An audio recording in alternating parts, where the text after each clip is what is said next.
Astaghfirullah. Assalamualaikum warahmatullahi wabarakatuh. Bismillah wassalatu wassalamu ala rasulillah wa ala alihi wa sahbihi wa mawalah wa la hawla wa la quwata illa billahi wa ba'du. Alhamdulillah, di malam hari ini kita perdana duduk bertalabul ilmi di Pondok Pesantren Cahaya Ilmu. Baik, langsung aja, karena sesuai dengan permintaan kita mulai dari awal Al-Quran, dan awal Al-Quran itu dimulai dari surah Al-Fatihah. Saya tidak akan mengkaji secara rinci tentang ayat per ayat dalam surah Al-Fatihah, tetapi saya ingin mengkaji dari sisi asrar, rahasia-rahasia, faedah-faedah yang ada dalam surah Al-Fatihah.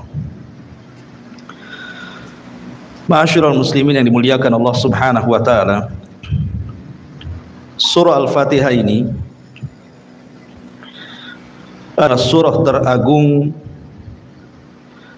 yang diberikan kepada Rasul dan juga kepada seluruh umat Islam. Karena surah Al-Fatihah ini dipisahkan dari Al-Quran. Allah Subhanahu wa ta'ala ketika menganugerahi Al-Quran itu, Allah sendirikan Al-Fatihah. Makanya Nabi SAW bersabda, utitu, aku diberikan sab'al mathani wal Qur'anil azim, diberikan 7 ayat yang terulang dan juga Al-Quran. Padahal Fatihah itu bagian dari Al-Quran, tetapi Nabi SAW memisahkan.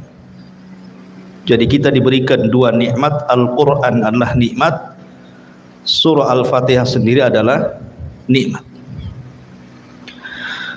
Kenapa demikian? Ada hadis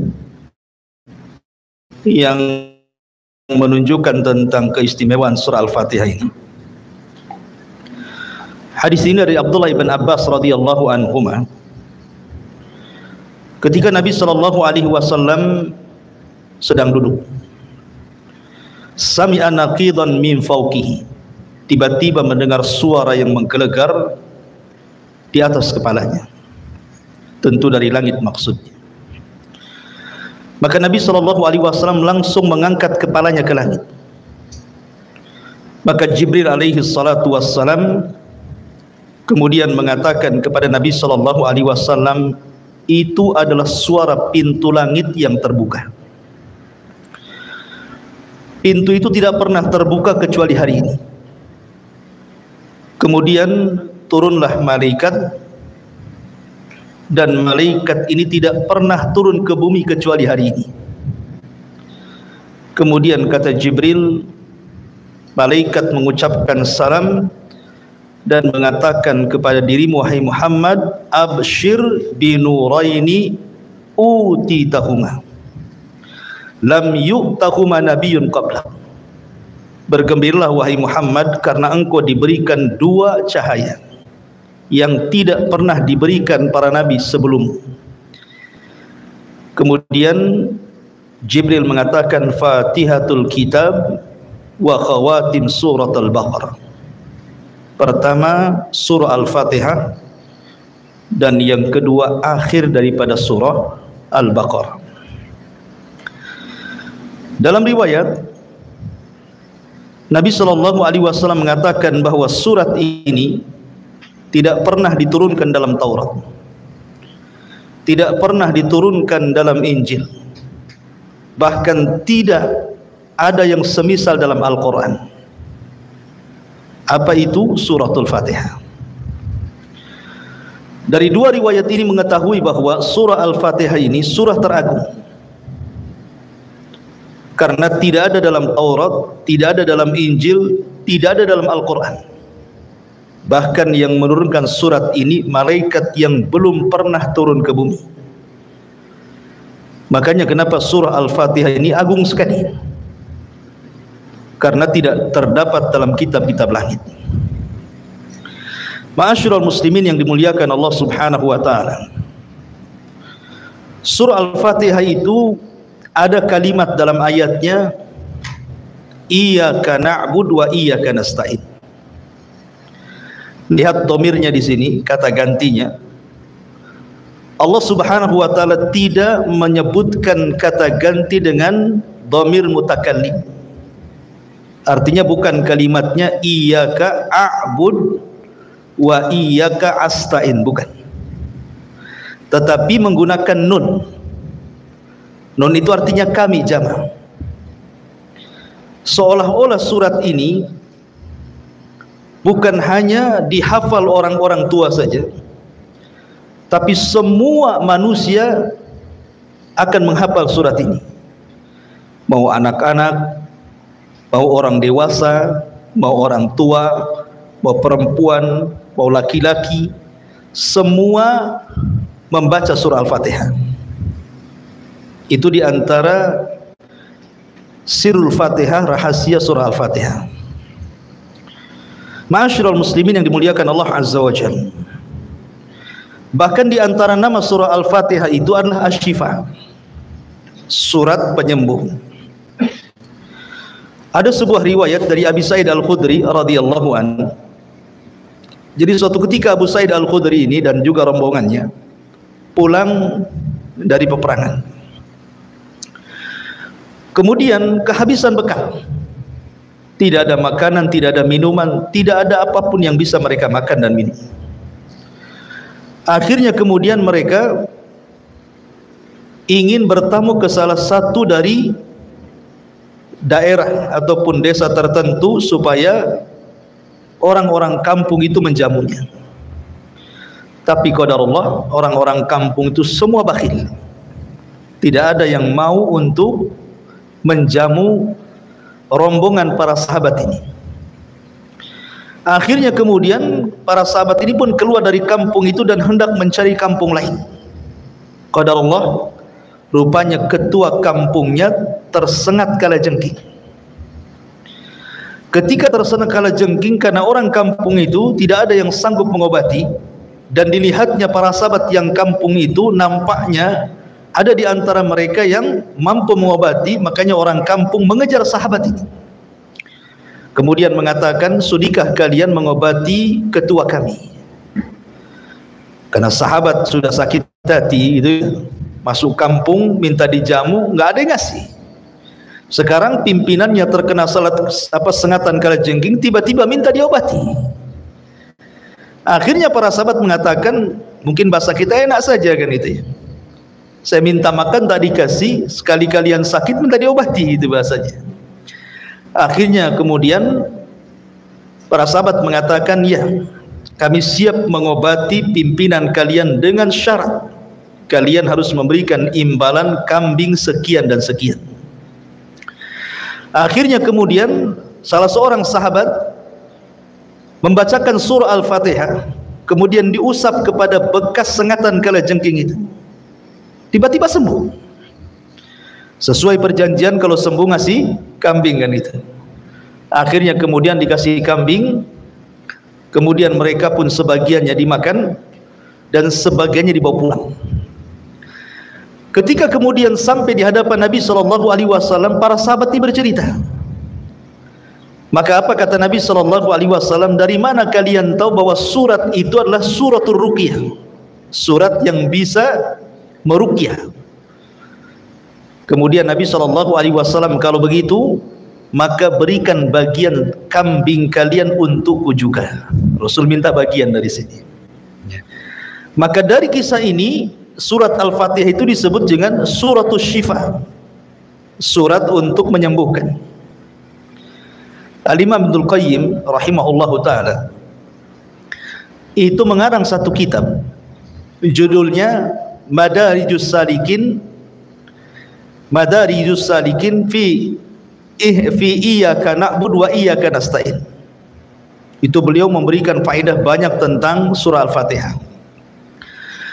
Lah kata Imam Ibnul Qayyim rahimahullahu ta'ala, dia mengatakan kullu da'in lahu dawa, setiap penyakit itu pasti ada obatnya.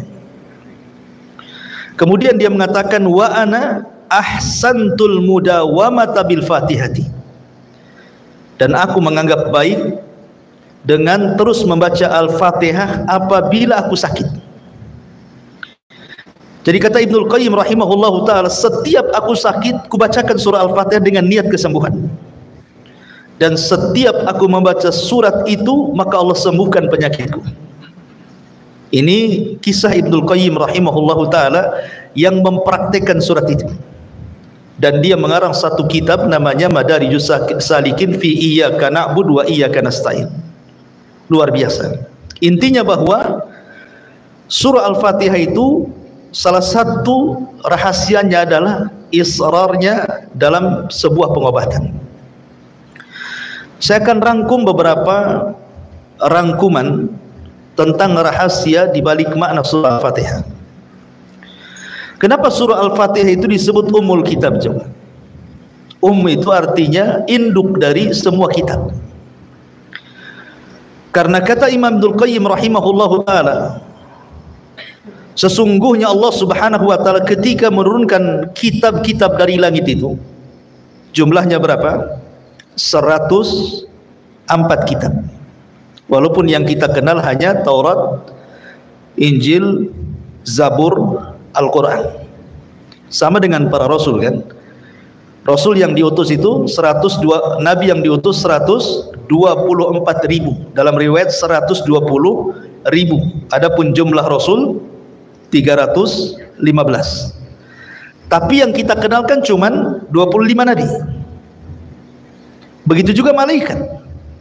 Malaikat paling yang kenal Jibril, Mikail, Israfil kan, terbatas saja yang kita kenal nama-namanya. Tapi malaikat itu jumlahnya banyak. Makanya Allah mengatakan di dalam Al-Quranul Karim, wa ma ya'lamu junuda rabbika illahu, tidak ada yang tahu jumlah berapa malaikat kecuali Allah. Jadi Al-Quran ataupun kitab-kitab langit ketika diturunkan itu jumlahnya 104 kitab. Lah yang 4 ma'ruf, yang 4 itu ma'ruf, Taurat, Zabur, Injil, Al-Quran, ma'ruf ya. Tapi yang 100 ini kan tidak ma'ruf.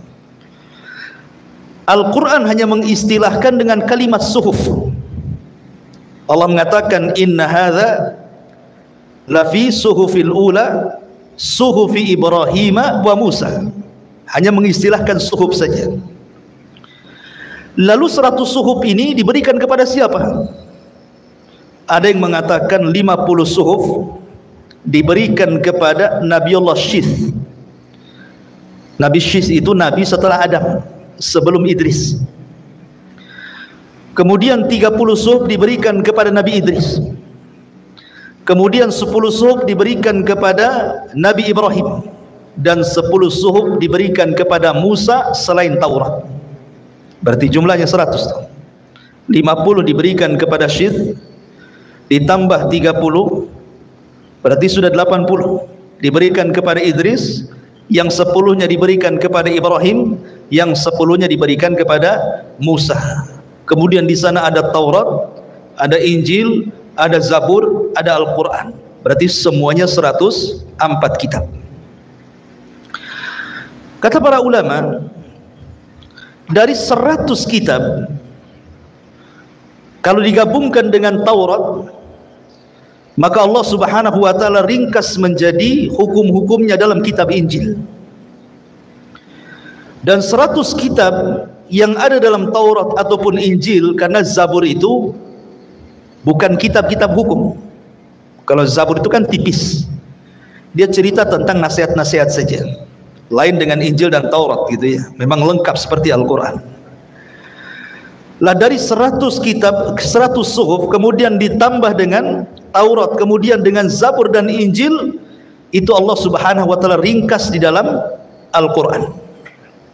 Lah Al-Qur'an sendiri Allah ringkas dalam satu surat yang disebut dengan Suratul Fatihah.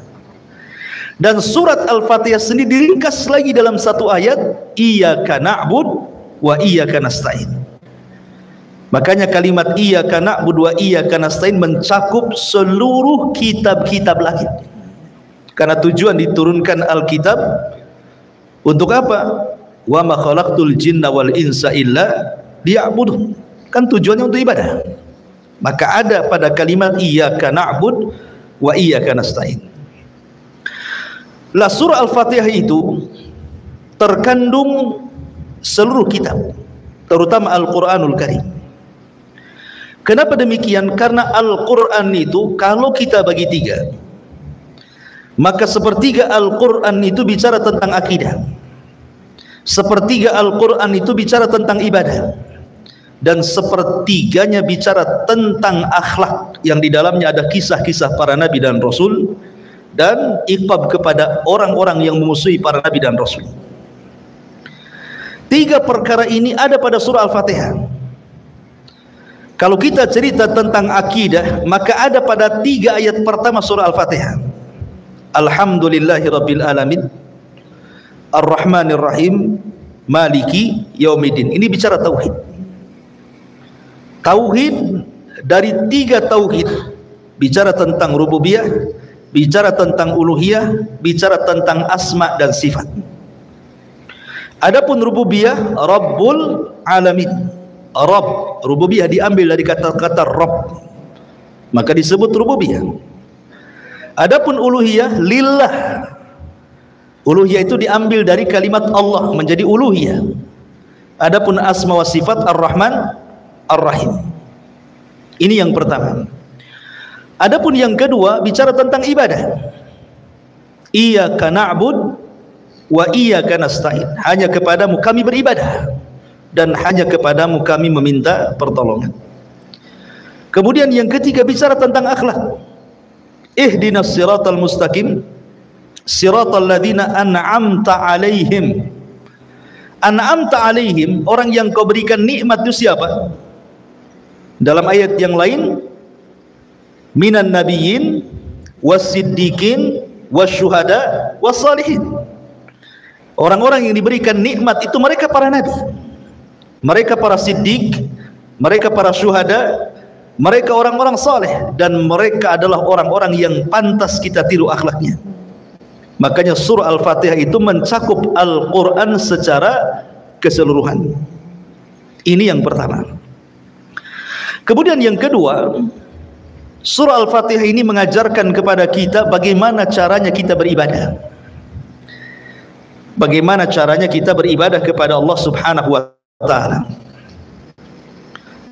Pertama, ma'rifatullah, mengenal Allah Subhanahu wa ta'ala. 3 ayat pertama mengenal Allah. Ya kan? Kan sebelum kita beribadah kita harus mengenal siapa yang kita ibadahi kan? Kalau Anda beribadah kemudian tidak kenal siapa yang Anda ibadahi, Anda sedang beribadah kepada siapa? Kan itu ya. Kita ibadah ini harus tahu yang diibadahi siapa. Yang diibadahi adalah Allah. Makanya Allah ajarkan bagaimana cara beribadah. Sebelum kita mengatakan iyyaka na'bud, hanya kepada mulah kami beribadah, Allah kenalkan dulu siapa dirinya. Alhamdulillahirabbil alamin, Ar-Rahmanir Rahim, Maliki Yaumiddin. Inilah ma'rifatullah dengan segala jenis tauhid yang saya sebutkan tadi.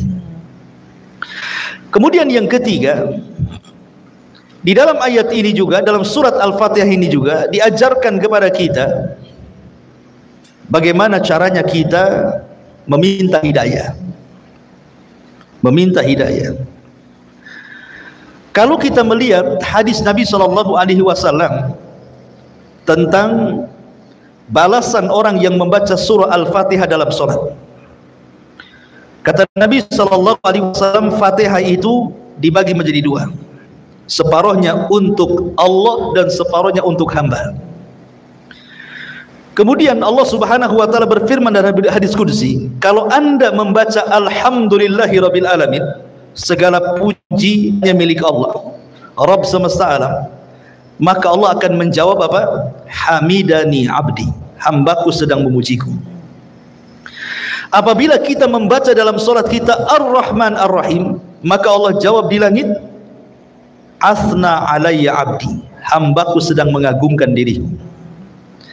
Kalau kita membaca Maliki Yaumiddin, maka Allah Subhanahu wa taala akan jawab di langit, Majjadani abdi, hambaku sedang membesarkan diriku. Sampai di sini ini untuk Allah. Ya. Kemudian Allah mengatakan iyyaka na'bud wa iyyaka nasta'in. Allah jawab di langit apa? Hadza baini wa baina abdi wa li abdi mas'al. Hadza baini, ini dalam kalimat iyyaka na'bud, ini untukku, ibadah itu untuk Allah. Wa iyyaka nasta'in, ini untuk hambaku. Karena meminta pertolongan itu kita minta pertolongan kepada Allah. Wa li abdi mas'al, dan Allah berjanji akan mengabulkan hamba-hambanya yang meminta kepadanya. Ihdinas siratal mustaqim siratal ladzina an'amta 'alaihim ghairil maghdubi 'alaihim waladdallin. Sama, hadza baini, ini untukku, maksudnya hidayah milik Allah, ya kan? Karena kita tidak bisa memberikan hidayah kecuali irsyad, taufik itu milik Allah. Wa baina 'abdi, dan bagi hambaku, dengan cara terus berdoa meminta hidayah kepada Allah Azza wa Jalla agar dihindarkan dari sifat-sifat orang Yahudi al-maghdub dan juga sifat-sifat orang Nasrani al-zalim. Makanya dalam mazhab Syafi'i, dalam sebagian mazhab mereka mengatakan kalau antum sholat, karena dalam mazhab Syafi'i itu sholat wajib membaca Fatihah, mau dikeraskan imamnya, mau disirkan imamnya, makmum tetap baca Fatihah. Itu dalam mazhab Syafi'i. Kalau seandainya seorang makmum dia masbuk, kemudian imam sedang membaca surat, antum baru memulai Al-Fatihah, tapi antum sudah membaca 3 ayat pertama, kemudian imam ruku, itu sudah dianggap 1 rakaat. Kenapa? Karena hak Allah sudah antum penuhi. Paham ya? Karena hak Allah antum sudah penuhi. Ya. Tetapi kalau seandainya belum selesai baru alhamdulillah kemudian ruku, belum dianggap 1 rakaat. Paham kan? Ya, itu dalam mazhab Syafi'i seperti itu. Karena 3 ayat pertama itu hak Allah, kemudian 4 ayat setelahnya itu hak hambanya. Ma'asyiral muslimin yang dimuliakan Allah Azza wa Jalla, lah perhatikan dalam jawaban-jawaban Allah itu, Allah Subhanahu wa taala menjawab dengan 3 jawaban haknya. Pertama, hamidani abdi. Yang kedua, asna alayya abdi. Yang ketiga, majjadani abdi. Hambaku sedang memujiku, hambaku sedang mengagungkan diriku, hambaku sedang membesar-besarkan diriku. Kalau dalam kehidupan kita setiap hari satu kita senantiasa memuji Allah dengan mengucapkan alhamdulillah, segala puja hanya milik Allah Azza wa Jalla. Kemudian kita agungkan Allah, kemudian kita besarkan Allah, kemudian setelah itu kita beribadah kepada Allah Subhanahu wa taala, kemudian setelah itu kita berdoa kepada Allah isti'anah, maka 5 perkara ini sebab kita mendapatkan hidayah. Karena tartibnya seperti itu kan ya, tartibnya alhamdulillahirabbil alamin, berarti kita disuruh untuk memuji Allah. Ar-Rahman Ar-Rahim disuruh mengagungkan Allah. Maliki Yaumiddin disuruh membesarkan Allah. Iyyaka na'bud disuruh beribadah kepada Allah. Wa iyyaka nasta'in disuruh berdoa kepada Allah. Maka di situ Allah mengatakan ihdina. Kalau kita amalkan 5 perkara, maka kita dapat hidayah. Maka dalam surah Al-Fatihah ini terkandung bagaimana sebab kita mendapatkan hidayah. Yang ajibnya adalah dalam kalimat-kalimat Al-Fatihah, di situ ada Ar-Rahman Ar-Rahim, berarti sifatnya rahmah. Kemudian yang kedua, ada iyyaka na'budu wa iyyaka nasta'in. Kita disuruh al-ibadah, beribadah. Kemudian di situ ada kalimat al-hidayah, ihdinas siratal mustaqim. Kemudian di situ ada kalimat an'amta alaihim, nikmat. Ada rahmat, ada ibadah, ada hidayah, ada nikmat. Ini ada 4 kata dalam surah Al-Fatihah itu kan. Rahmat, kemudian yang kedua apa tadi? Ibadah. Kemudian yang ketiga hidayah, kemudian yang keempat nikmat. Alladzi an'amta, nikmat. Dari sini bahwa kalau orang sudah diberikan rahmat oleh Allah, kasih sayang, kemudian dia melakukan ibadah, maka dia akan dapat hidayah. Setelah dapat hidayah, dipastikan diberikan nikmat. Itu maksudnya, ya. Kalau kita sudah mendapatkan rahmat dari Allah, dituntun untuk menghambakan diri kepada Allah, kemudian kita ibadah. Kemudian saat ibadah kita terus meminta hidayah kepada Allah Subhanahu wa taala, dan Allah pun beri, maka ujungnya antum akan diberikan nikmat. Nikmat dunia dan nikmat akhirat. Itulah lafaz-lafaz dalam surah Al-Fatihah. Ma'asyiral muslimin yang dimuliakan Allah Subhanahu wa taala. Bahkan rukun Islam pun terkandung dalam surah Al-Fatihah. Rukun Islam itu ada berapa? Ada 5. Syahadat, salat, zakat, puasa, haji. Dari mana kita tahu rukun Islam ini ada dalam surah Al-Fatihah? Pertama syahadat. Syahadat itu adalah tauhid. Dan tauhid terkandung pada 3 ayat pertama surah Al-Fatihah. Adapun sisanya salat, zakat, puasa dan haji itu ibadah. Terkandung padanya dalam kalimat iyyaka na'bud. Hanya kepadamu ya Rabb kami beribadah. Berarti mencakup salat, mencakup puasa, mencakup zakat, mencakup haji. Jadi rukun Islam ada pada surah Al-Fatihah juga. Ma'asyiral muslimin yang dimuliakan Allah Azza wa Jalla, bahkan lebih daripada itu, dalam surah Al-Fatihah ini terkandung ususul ibadah, pondasi-pondasi ibadah. Ibadah itu ada 2 perkara yang antum harus ketahui. Pertama, syurutul ibadah, syarat sah diterimanya ibadah. Yang kedua, arkanul ibadah, rukun-rukun ibadah. Dua-duanya ada dalam surah Al-Fatihah. Kalau bicara tentang syarat ibadah itu ada 2. Pertama, ikhlas. Ibadah itu harus ikhlas. Mana ayatnya? Alhamdulillah. Kita harus memuji karena Allah. Menunjukkan ikhlas. Tauhid uluhiyah di sini. Kemudian yang kedua, ittiba. Ihdinas siratal mustaqim siratal ladzina an'amta. Kita meminta petunjuk agar kita diberikan jalan kepada orang yang kau berikan nikmat. Maka yang pertama orang diberikan nikmat adalah para nabi. Dan nabi yang diutus kepada kita siapa? Rasulullah. Kita harus mencontoh Nabi sallallahu alaihi wasallam. Maka di sini ada syurut ibadah. Kemudian yang kedua, arkanul ibadah, rukun ibadah. Rukun ibadah ada 3. Tidak bisa antum tinggalkan satu daripada 3 rukun ibadah ini. Ibadah tidak akan berpahala.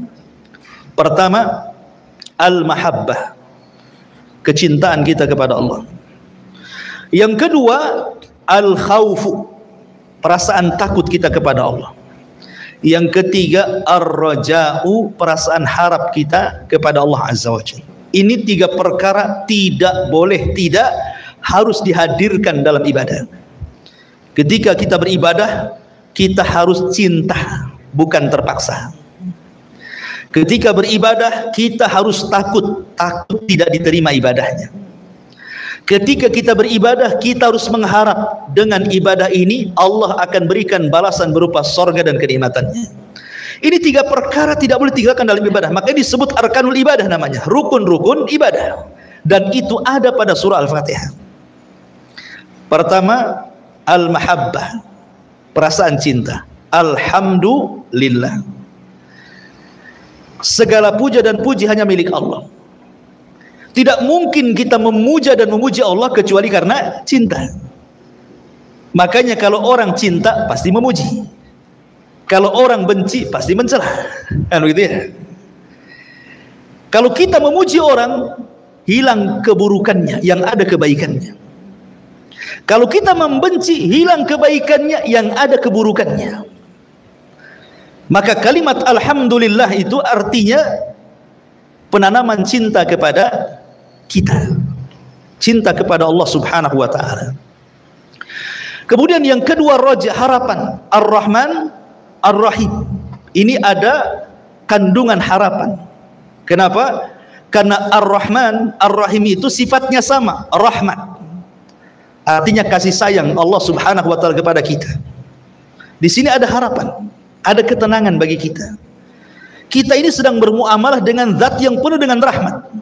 Makanya segudang dosa yang kita lakukan, kalau kita menghadap Allah Subhanahu wa ta'ala dan tidak membawa kesyirikan sedikit pun, tetap Allah terima taubatnya.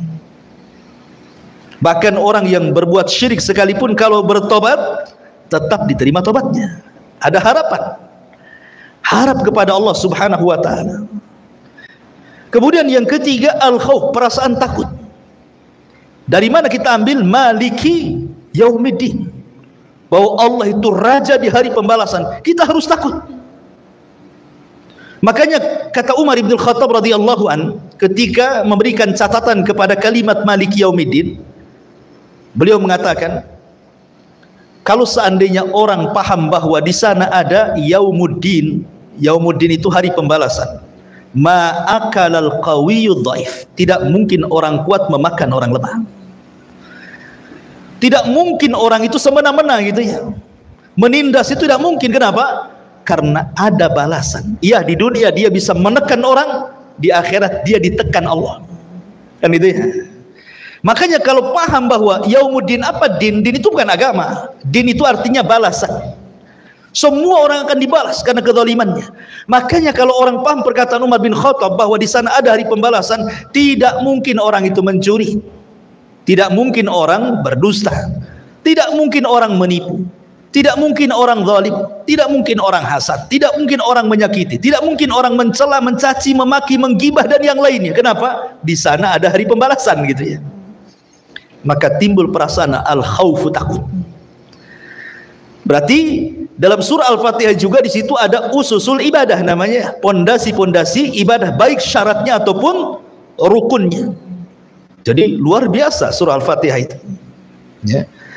Ma'asyiral muslimin yang dimuliakan Allah Subhanahu wa taala. Kemudian juga kalau kita melihat petikan-petikan dalam surah Al-Fatihah, Allah Subhanahu wa taala ketika menyebut kalimat alhamdulillahi rabbil alamin, pujian hanya milik Allah Subhanahu wa taala. Sering saya jelaskan kepada antum, kalimat alhamdu itu, alhamdulillah, itu bukan kalimat biasa, tapi kalimat yang luar biasa. Karena kalimat alhamdulillah ini yang mengucapkan bukan hanya sekedar manusia. Semua makhluk yang Allah ciptakan, mereka bertasbih dengan menyebutkan alhamdulillah. Ini kalau seandainya botol ini dia sedang bertasbih kepada Allah Azza wa Jal, kemudian kita mampu mendengar ucapan tasbihnya, pasti botol itu akan mengucapkan alhamdulillah. Tiang, kipas, apalagi di sini meja yang antum pakai itu, mereka semua bertasbih. Karena Allah yang mengatakan, wa im min kulli syai'in illa yusabbihuna bihamdi walakin la tafqahuna tasbihahu. Kan itu ya. Segala sesuatu yang Allah ciptakan itu semua bertasbih, cuman kalian tidak paham tasbihnya. Dengan apa mereka bertasbih? Bihamdi.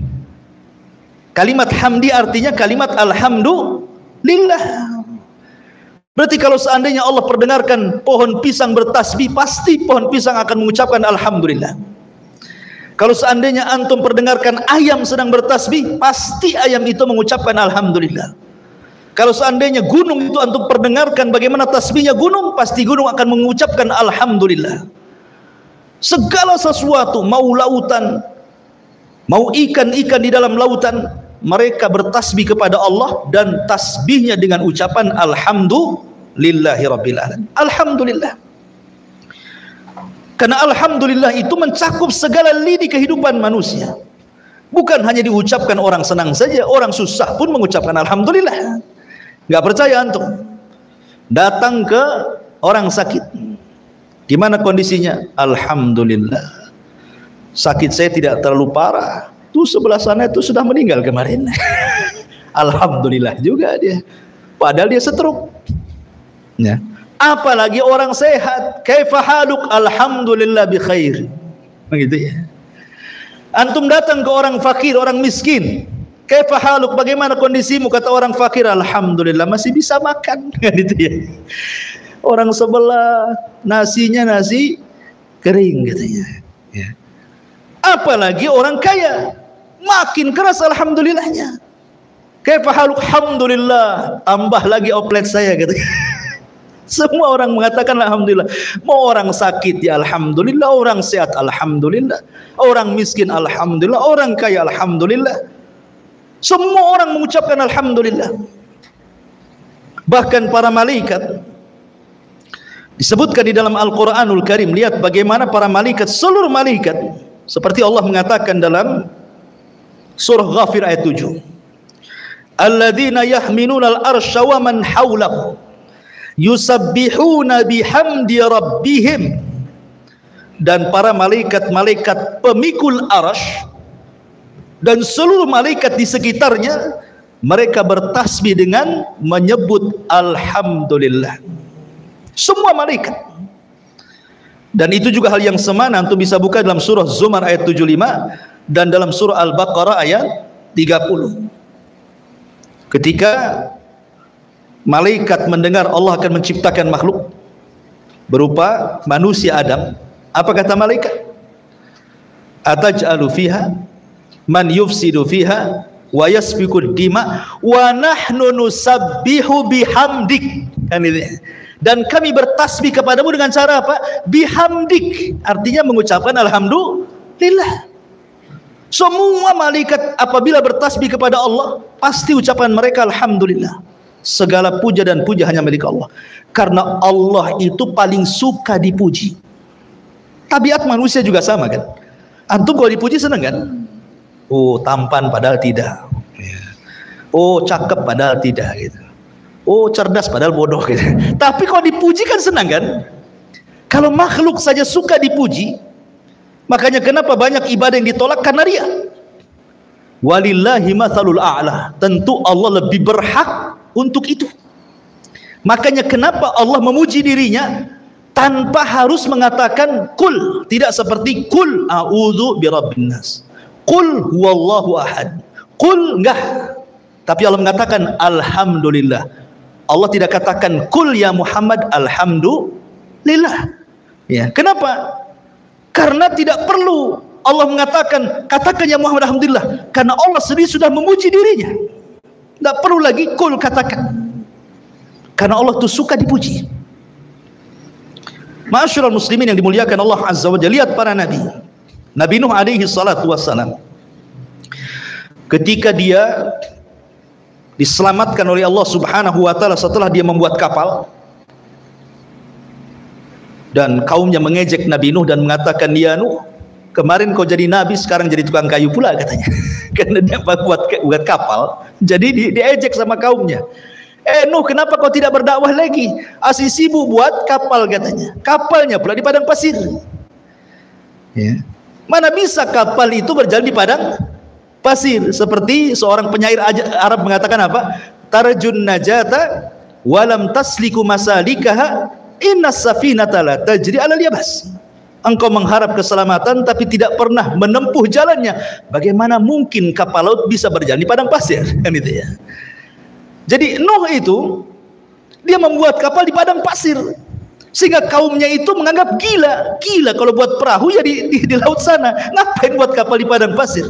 Kemudian mereka mengejek, ya Nuh, kemarin kau jadi nabi, sekarang kau jadi tukang kayu, katanya.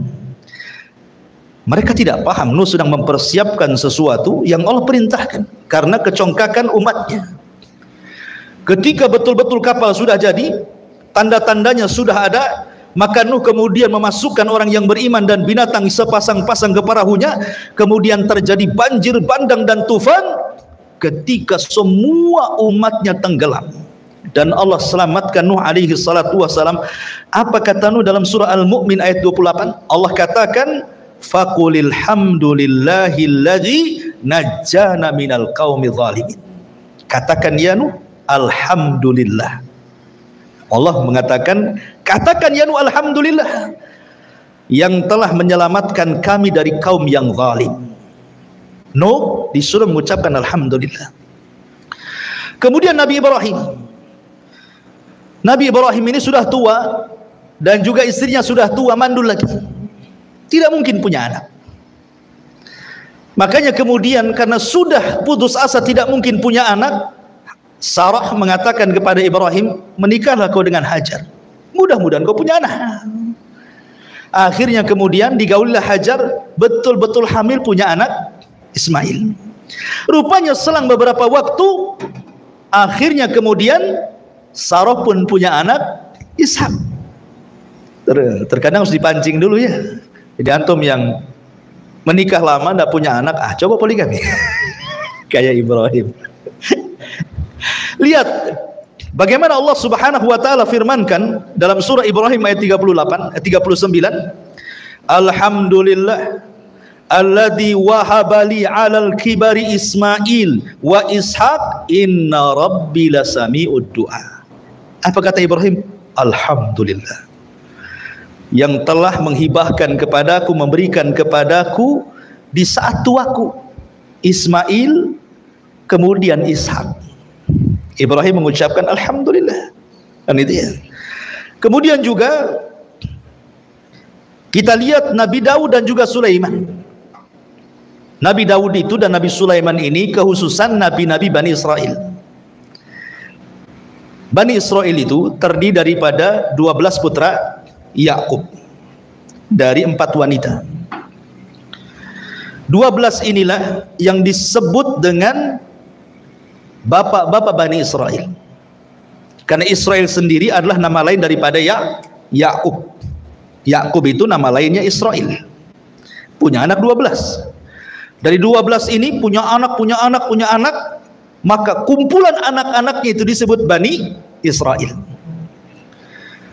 Tetapi dari putra-putra Yakub hanya ada 2. Satu turunannya jadi nabi, satu turunannya jadi raja semua. Pertama dari Lawi atau Lawa, semua jadi nabi. Ribuan para nabi terlahir dari Lawa ibn Yakub.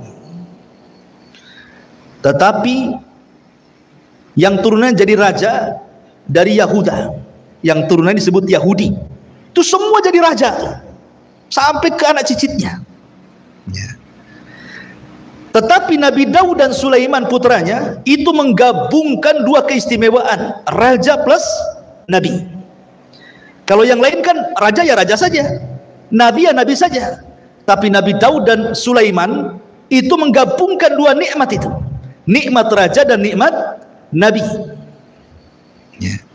Allah Subhanahu wa taala mengingatkan akan nikmat yang Allah anugerahkan kepada Daud dan juga Sulaiman. Apa kata Allah dalam Al-Qur'an?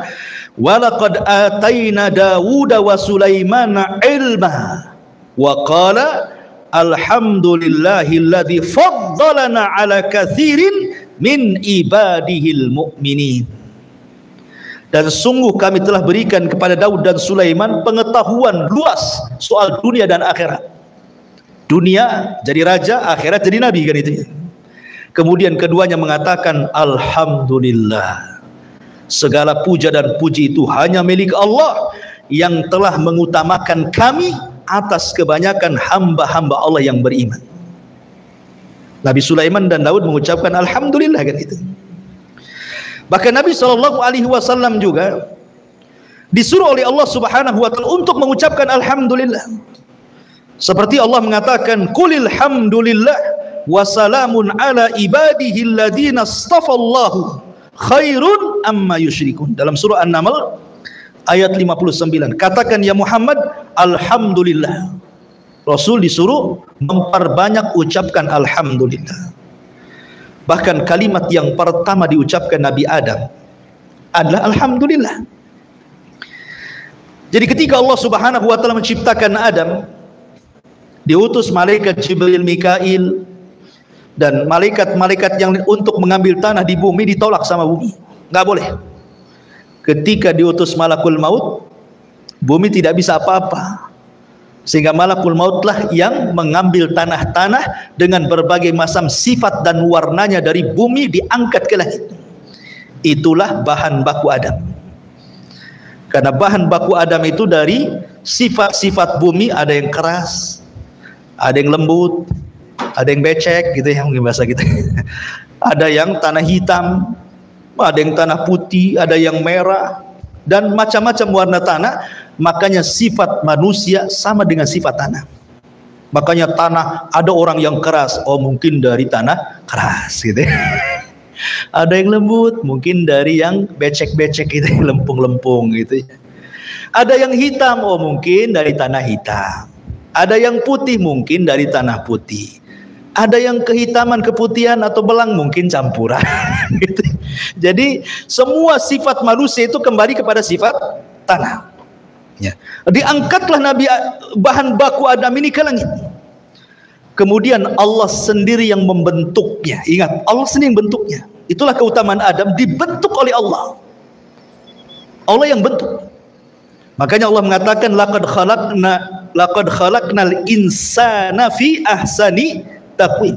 Sungguh kami, kata Allah, menciptakan manusia dengan sebaik-baik bentuk. Adam diciptakan sebaik-baik bentuk. Makanya manusia itu paling indah ciptaannya dibandingkan semua makhluk Allah yang Allah ciptakan di bumi. Coba perhatikan binatang. Tidak ada binatang itu yang bisa berdiri di antara dua kaki. Sebutkan binatang apa? Dia bisa berdiri dengan dua kaki, berjalan tegap gagah seperti manusia. Tidak ada. Sapi 4 kaki, kambing sama, ya kan? Ular tak punya kaki lagi dia. Dia pakai perut jalannya kan itu ya. Apalagi kera, ya. Kera juga tidak bisa 2 kaki tegap, sekali-kali aja dia. Ya. Kucing apalagi bisa dia berdiri waktu atraksi saja. Habis itu dia tidak ada ceritanya binatang itu yang berdiri dengan 2 kaki dengan tegap kecuali manusia kan. Karena memang manusia itu fi ahsani taqwim. Allah sendiri yang bentuk. Lah ketika Allah Subhanahu wa taala memasukkan ruh kepada Adam di hadapan para malaikat, pertama kali Adam itu bersin. Haji gitu. Ya. Apa kata Allah? Qul ya Adam alhamdulillah. Katakan ya Adam alhamdulillah. Berarti ucapan yang pertama Nabi Adam keluar dari mulutnya itu alhamdulillah. Maka Allah mengatakan yarhamuka rabbuk. Rabbmu memberikan rahmat kepadamu Adam. Makanya jadi sunnah kalau orang bersin baca alhamdulillah, di sampingnya mendoakan yarhamukallah. Tapi dari sini menunjukkan bahwa Adam membaca alhamdulillah. Pertama ucapan keluar dari mulut Adam itu alhamdulillah. Bahkan bukan hanya malaikat, Adam, para nabi, orang yang masuk neraka saja mereka mengucapkan alhamdulillah. Kenapa orang masuk neraka mengucapkan alhamdulillah? Penduduk neraka ketika mengucapkan alhamdulillah bukan karena senang, tetapi karena mereka dimasukkan ke dalam neraka bukan karena kezaliman Allah, tapi karena keadilannya. Ya. Allah itu ketika mengadab manusia bukan karena kezaliman, bukan karena Allah zalim kepada makhluk, tidak. Itu semua karena keadilannya. Sebab kalau Allah menyiksa karena kezalimannya, habis manusia itu. Makanya penduduk neraka masih mengucapkan alhamdulillah, apalagi penduduk surga. Bahkan orang yang pertama keluar dari kubur, orang-orang yang beriman ketika dibangkitkan tiupan sangkakala yang kedua, ketika manusia bangkit dari kuburannya, apa kata Allah? Allah Subhanahu wa taala berfirman, yauma yad'ukum Yauma yad'ukum fatastajibuna bihamdi wa tadhunnuna illa bistum illa qalila. Dalam surah Isra 52. Pada hari ketika Allah memanggil kalian, maksudnya membangkitkan kalian dari kubur-kubur kalian. Kemudian fayastajibun, maka kalian pun kemudian bangkit dari kuburan, kemudian kalian mengucapkan alhamdulillah. Orang-orang yang beriman ketika bangkit dari kuburan mengucapkan alhamdulillah. Ketika mereka masuk ke dalam surga, mereka pun mengucapkan alhamdulillah. Alhamdulillahilladzi hadana li hadza wa ma kunna linahtadiya laula an hadanallah. Ini kalimat ketika masuk ke dalam surga. Ketika di dalam surga, mereka juga mengucap alhamdulillah. Wa qalu alhamdulillahilladzi adhhaba 'annal hazan. Dalam surah Yunus ayat 9 sampai 10. Kemudian akhir ucapan penduduk surga juga adalah alhamdulillah, sebagaimana Allah mengatakan di dalam surah Az-Zumar ayat 74. Wa akhiru da'wana, dalam surah Yunus ayat 10, wa akhiru da'wahum anil hamdulillahi rabbil alamin. Lihat di sini, berarti orang yang beriman itu ketika keluar kuburan mengucapkan alhamdulillah, ketika masuk surga mengucapkan alhamdulillah, ketika dalam surga mengucapkan alhamdulillah, dan akhir ucapan penduduk surga alhamdulillah. Nah, jadi oleh karena itulah kenapa Rasul mengatakan, katakanlah alhamdulillah ala kulli hal. Ucapkan alhamdulillah dalam kondisi apapun. Karena begini ikhwan, ketika antum kerja, yang sudah kerja, antum berangkat dari rumah ke tempat pekerjaan, ya, kemudian antum melihat ada orang yang kecelakaan, tertabrak bak gitu kan, mati. Harusnya apa yang antum katakan? Alhamdulillah. Supaya kita tidak seperti dia, gitu maksudnya, ya. Jadi setiap kita melihat musibah orang lain, ucapkan kalimat itu supaya jangan seperti dia. Karena bisa saja terjadi kepada kita. Kita ini sudah hati-hati, ya. Lampu sudah hijau, antum lewat, rupanya yang lain melanggar antum. Bisa saja terjadi kan? Ada orang makanya di jalan ini repot, antum mau ngebut nabrak orang, lambat pula ditabrak orang. Itulah jalan raya. Dan jalan raya itu tempat kematian paling banyak hari ini. Padahal di zaman Rasul tidak ada orang mati di jalan. Makanya sering saya katakan di zaman Rasul tidak ada orang mati di jalan, karena nggak ada unta nabrak keledai, gitu ya. Zaman sekarang truk nabrak tronton, gitu ya, beca ditabrak sama mobil, macam-macam. Makanya kalau melihat musibah, ucapkan alhamdulillah supaya tidak terkena musibah itu. Antum masuk nih, pulang dari ngaji, masuk ke rumah, istri sehat, anak-anak sehat, tidak terjadi kebakaran di rumah, tidak jadi apapun di rumah, tidak kemalingan, ucapkan alhamdulillah. Supaya apa? Supaya selamat terus rumah itu. Itu maksudnya. Itu bentuk syukur. Bukan Allah mengatakan kan, la in syakartum la azidannakum. Kalau engkau banyak bersyukur, ku tambah. Jadi kalau kita masuk rumah melihat kondisi semua baik, alhamdulillah, insya Allah Allah tambah. Kalau sekarang istri antum satu, Allah tambah, alhamdulillah. Kata akhwat, inna lillah wa inna ilaihi rajiun. Masyarul muslimin yang dimuliakan Allah. Intinya kalau kita kupas, alhamdulillah, banyak kan nih rahasia-rahasia dalam surah Al-Fatihah ini, ya. Masyarul muslimin yang dimuliakan Allah Azza wa Jalla. Ar-Rahman Ar-Rahim. Ar-Rahman Ar-Rahim ini bukan kalimat biasa, ya. Minimalnya kita ucapkan 17 kali dalam sholat kita kan. Dalam sholat wajib saja, belum sholat-sholat sunnahnya.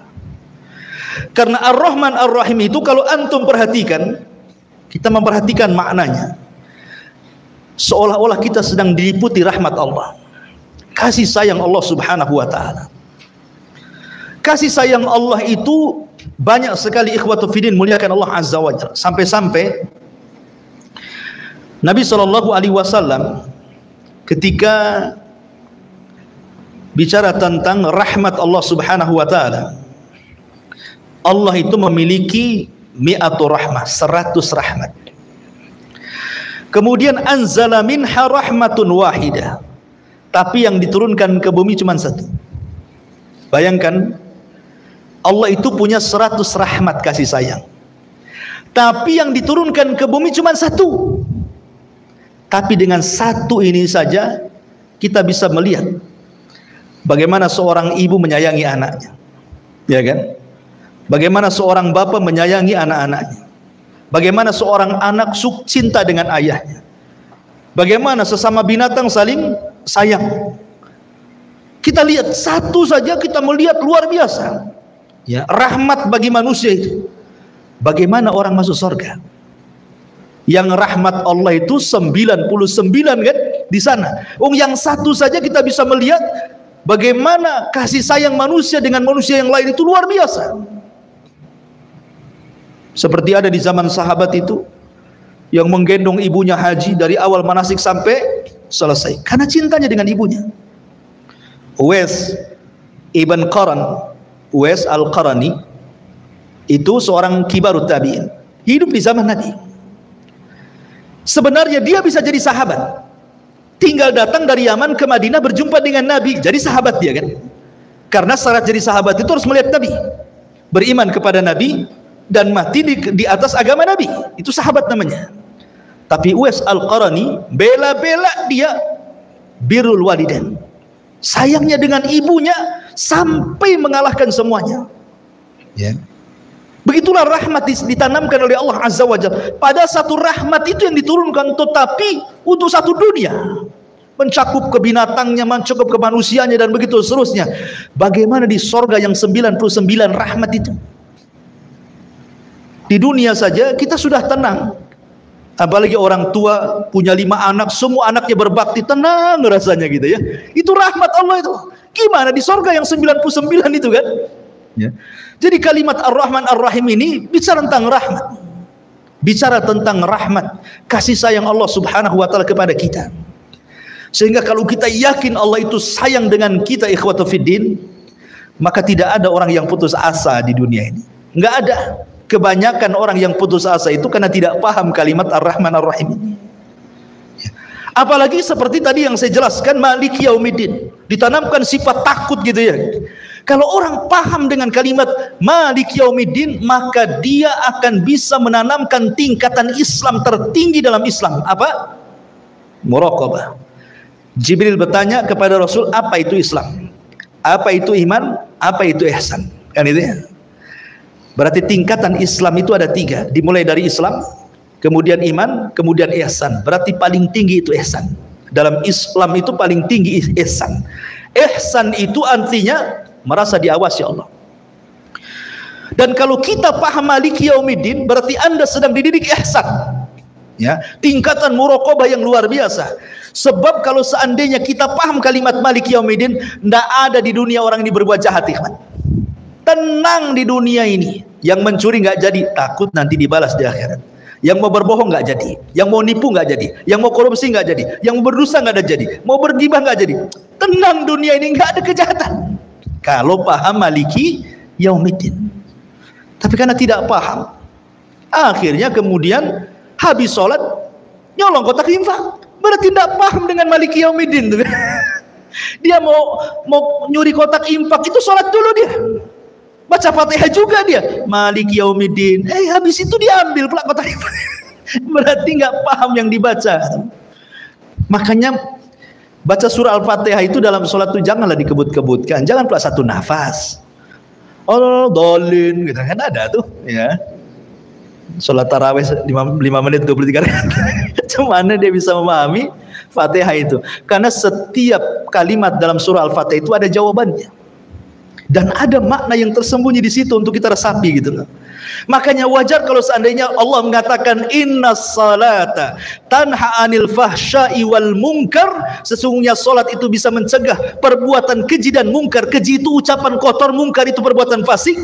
Karena orang yang salat kalau paham kalimat Maliki Yaumiddin tidak mungkin mengucapkan kalimat kotor, tidak pula mungkin melakukan perbuatan fasik. Kan itu ya? Karena pasti akan ada balasannya gitu maksudnya. Karena ada tuh pertanyaan, Ustaz, katanya sholat itu bisa mencegah perbuatan keji dan mungkar. Kok habis sholat masih banyak orang mabuk? Itu yang adzan itu tukang adu ayam itu katanya. Karena tidak paham kalimat per kalimat dalam surah Al-Fatihah itu. Kalau dia meresapi Maliki Yaumiddin saja, sudah istirahatlah bumi ini dari penjahat. Itu satu ayat dalam surah Al-Fatihah. Bisa istirahat bumi dari kejahatan. Tapi karena tidak paham yang dibaca, akhirnya wajar solatnya belum mampu merubah dari perbuatan keji dan mungkar itu. Karena Maliki Yaumiddin itu mengajarkan muraqabah tingkat tinggi itu, supaya kita jangan berbuat jahat dan hanya seolah-olah kita dilihat Allah. Kemudian kalau kita lihat juga kalimat iyyaka na'bud, hanya kepadamu kami beribadah dan hanya kepadamu kami meminta pertolongan. Kata Imam Ibnul Qayyim, Allah mendahulukan ghayah sebelum wasilah. Ghayah itu tujuan, wasilah itu perjalanan ke tujuan. Nah, itu ya. Kalau kita mau ke Batu Aji itu ghayahnya, perjalanannya itu disebut wasilah, ya kan? Allah mendahulukan ghayah, tujuan hidup manusia sebelum wasilah sampai ke tujuan. Karena tujuan kita ibadah, isti'anah itu wasilah. Ya. Berarti kita diajarkan dalam kalimat iyyaka na'budu wa iyyaka nasta'in itu penghambaan diri. Apa sih itu ibadah? Ibadah itu kata lain daripada al-khudu wat tadzallul, itu ibadah. Khudu itu artinya merendahkan, tadzallul itu menghinakan. Kita merendahkan diri di hadapan Allah dan menghinakan diri di hadapan Allah. Makanya kenapa Allah itu paling suka kepada orang yang sujud. Karena ketika kita sujud itu betul-betul kita sedang merendahkan diri kepada Allah. Disitulah Allah akan ijabah setiap doa orang yang sujud. Karena hadisnya bahwa seafdal-afdalnya doa ketika sujud. Allah tidak mungkin menolak doa orang yang sedang sujud. Maka kalau ingin berdoa ketika sujud itulah, karena itu waktu rendah-rendahnya kita di hadapan Allah itu. Ketika merendahkan betul, meletakkan dahi di tanah, itulah sebenarnya merendahkan kita kepada Allah. Kalau orang paham iyyaka na'bud, saya kira tidak ada orang sombong di bumi ini. Enggak ada. Karena semuanya harus merendahkan kepada Allah. Tidak ada orang yang congkak, yang sombong, yang takabur, itu tidak ada. Kalau seandainya para penguasa itu ketika sujud dalam solat, kemudian ketika dia membaca surah Al-Fatihah iyyaka na'bud, maknanya kita harus merendahkan dan menjadi hamba bagi Allah. Tidak mungkin kemudian dia takabur ketika menjadi pemimpin. Karena di sana ada pemimpin yang sesungguhnya Allah Subhanahu wa taala. Apalah kita di hadapan Allah, wallahu akhrajakum min butuni ummahatikum la ta'lamuna syai'a. Ketika kita dikeluarkan dari rahim ibu kita, kita tidak tahu apa-apa loh. Melihat saja tidak, mendengar saja tidak, bergerak saja tidak bisa, lemah. Baru sedikit-sedikit Allah kasih pendengaran, kasih pemandangan, kasih gerakan, kasih kekuatan. Besar sedikit, kasih kuat badan, kasih kecerdasan. Dengan cerdas akhirnya sekolah, dengan sekolah jadi insinyur, jadi dokter, jadi ini, jadi itu. Semua Allah yang kasih. Lalu kenapa Anda sombong? Itu maksudnya. Karena tidak paham kalimat iyyaka na'budu wa iyyaka nasta'in. Kalau orang paham kalimat ini, tidak ada orang nyembah, sembah. Nah, kandungan Al-Fatihah itu luar biasa kemana-mana gitu. Iyyaka na'budu wa iyyaka nasta'in. Ihdinas siratal mustaqim. Ya. Ihdinas siratal mustaqim ini cerita hidayah. Hidayah itu penting, ikhwan. Karena orang kalau tidak dapat hidayah, sesat kita. Kalau sudah sesat, lihat akhirnya jadi pengebom. Khawarij sesat, jadi ngebom sana sini. Kan itu ya. Kemudian Syiah sesat. Ketika Asyura tanggal 10 dipukul-pukul badan sampai bayi kecil diketuk kepalanya sampai keluar darah tuh. Supaya merasakan bagaimana perih pahitnya Husain ketika dibantai di Karbala katanya. Karena kesalahan mereka. Itu kan kesalahan orang Syiah menyuruh Husain dari Hijaz menuju ke Kufah. Rupanya dibantai di situ. Yang bantai pun orang Syiah. Sehingga mereka menyesal. Makanya setiap kemudian Muharram mereka membuat ulang tahun Karbala. Memukul-mukul. Lihatlah di YouTube tuh. Coba antum. Di pisau dikasih rantai itu. Dipukul orang gila. Sampai bayi diketuk sampai keluar darahnya. Lihat, kalau nggak dapat petunjuk jadi gini ibadah ini. Ya. Lihat orang-orang yang merasa makrifat, akhirnya tidak sholat, tidak puasa, tidak zakat, tidak haji, karena sudah makrifat, sudah kenal dengan Allah, tidak perlu sholat lagi, tidak perlu puasa lagi, maksiat pun boleh, karena Allah ada pada hatinya, sudah berkumpul dengan badan yang disebut hululiyah, manunggali kaulu gusti, orang Jawa bilang. Sudah nyatu gitu ya, sudah nyatu, akhirnya buat apa lagi ibadah? Sholat yang penting eling katanya. Kalau sudah eling dikata sholat. Dalilnya apa? Innas sholata li dzikri. Sholat itu untuk mengingatku. Berarti kalau sudah ingat tak perlu sholat. Lihat akhirnya apa?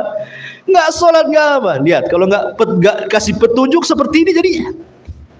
Ya. Jadi kalau kita tidak dapat petunjuk, sesat kita. Ya. Macam-macam. Akhirnya ada orang ngaku nabi, ada pula pengikutnya. Dulu ada namanya siapa, Ahmad Musaddiq kan itu. Saya dengar sudah tobat, alhamdulillah. Ya, sempat ramai gara-gara syahadatnya. Asyhadu anna Muhammad Rasulullah diganti asyhadu anna Muhammad Ahmad Musaddiq Rasulullah kan. Alhamdulillah, kalau beliau sudah tobat, alhamdulillah, kita doakan terus dapat hidayah. Tapi kalau orang tidak dapat petunjuk jadi gitu kan? Ya. Kemudian ngaku Imam Mahdi. Baru-baru ini kan ada orang yang mengklaim bahwa ada seorang yang mengaku Imam Mahdi, ciri-cirinya ada pada dia katanya. Dan sekarang sedang membuat pembaiatan di hotel tingkat 3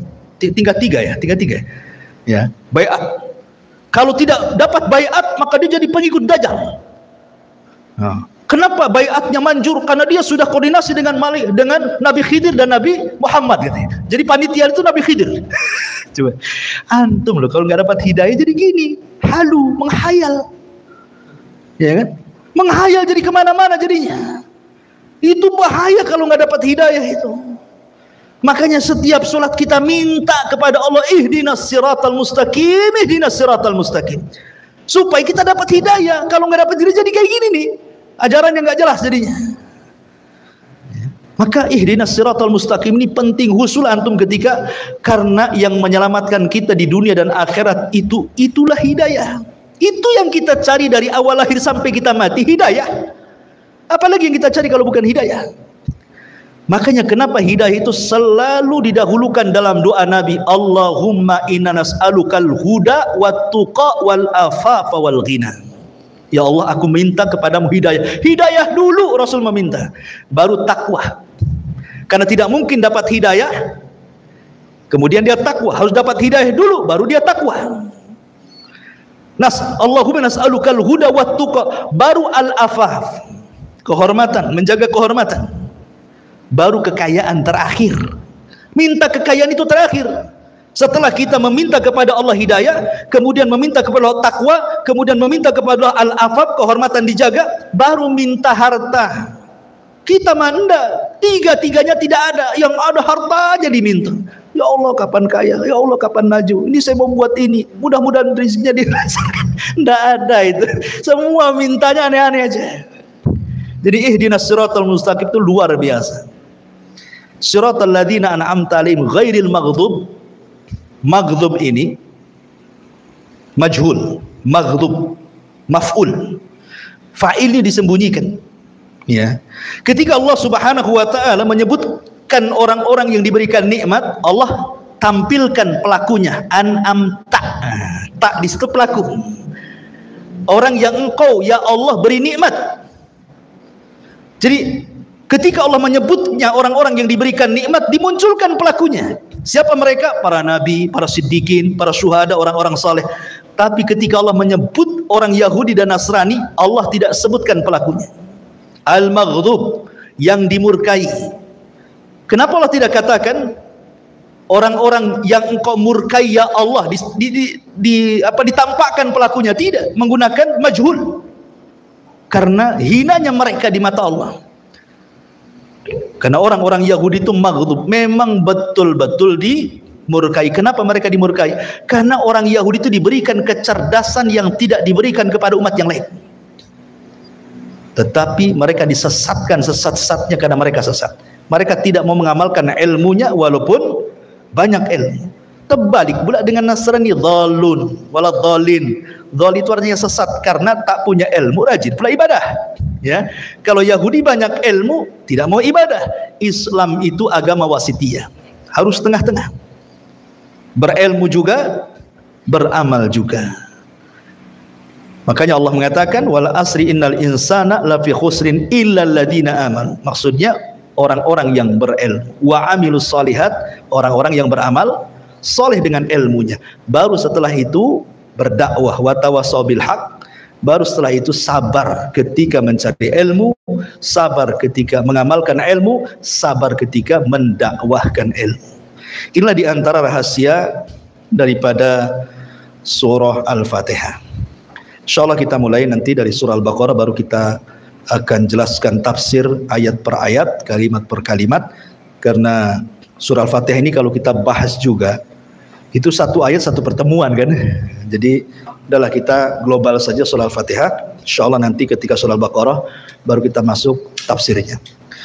Silahkan kalau ada yang mau bertanya. Mungkin diantara antum yang bertanya, silahkan.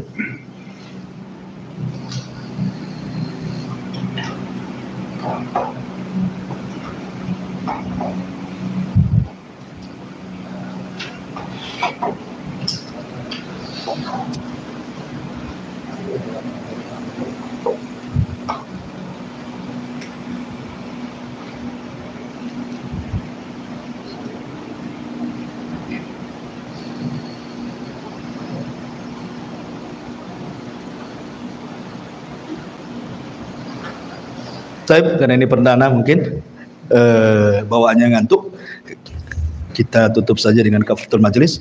Subhanakallahumma bihamdika asyhadu an la ilaha illa anta astaghfiruka wa atubu ilaik. Allah ta'ala. Assalamualaikum warahmatullahi wabarakatuh.